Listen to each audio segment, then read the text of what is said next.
এসে বলতে থাকে যে, তখন তামান্না বলল, মা এই কুত্তার বাচ্চা চাকর আমাকে কলেজে সবার সামনে থাপ্পড় মারছে। তখন তামান্নার মা বলল, হাসিব এসব কি শুনতাছি, হ্যাঁ তুমি কি সত্যি থাপ্পড় মারছো? হাসিব বলল, জি আন্টি, কারণ আপনার মেয়ে আগে আমাকে থাপ্পড় মারছে। তখন তামান্নার মা বলল, তামান্না তুই কেন হাসিবকে থাপ্পড় দিলি বল? তামান্না বলল, ও আমাদের বাসার চাকর, তাই থাপ্পড় দিয়েছি। কে বলছে ও আমাদের বাসার চাকর? হ্যাঁ আমি কি কখনো তোকে বলছি? তামান্না বলল, তুমি বলা না বলাই কি আসে যায়? তখন তামান্নার মা বলল, হাসিব তুমি কি বলেছিলে তামান্নাকে একটু বলো তো শুনি আগে।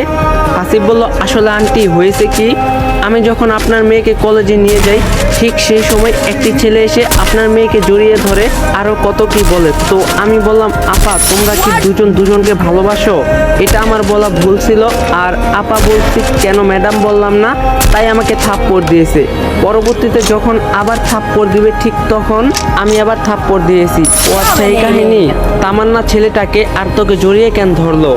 তখন তামান্না বলল, ও আমার বন্ধু হয়, আমি ওকে খুব ভালোবাসি, তাই ও আমাকে জড়িয়ে ধরছে। তখন ওর মা বলল, কই এই সম্পর্কের তো আমি কিছুই জানি না। তামান্না বলল, তোমাকে বলার প্রয়োজন মনে করি না। ঠিক তখনই তামান্নার মা ঠাস ঠাস করে দুইটা থাপ্পড় মারে। তোর এত বড় সাহস আমার মুখের ওপর কথা বলিস? তখনই হাসিব বলল, আরে আন্টি কি করতেছেন, মারিয়েন না, ও এখনো ছোট আছে। তামান্না বলল, তুমি একটা চাকরের কথা শুনে আমাকে এত কিছু বললা মা, এটা আমি ভাবতেই পারতাছি না।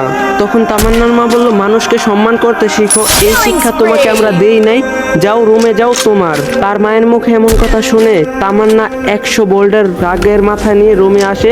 তখন হাসিব বলল, আন্টি শুধু শুধু মারলেন কেন ওকে? এখনো বুঝার বয়স তেমন হয়নি।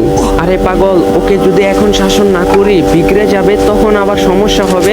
আচ্ছা তুমি কি পর্যন্ত লেখাপড়া করছো? হাসিব বলল, আমি ইন্টার পর্যন্ত পড়ছি, আর পড়ি নাই। তামান্নার মা বলল, কি বলো তুমি ইন্টার পর্যন্ত পড়ছো? কিন্তু তুমি যে বললা তুমি রাস্তায় মানুষ হইছো। হাসিব বলল, রাস্তায় মানুষ হইছি, কিন্তু আমারও একটা পরিবার ছিল আন্টি।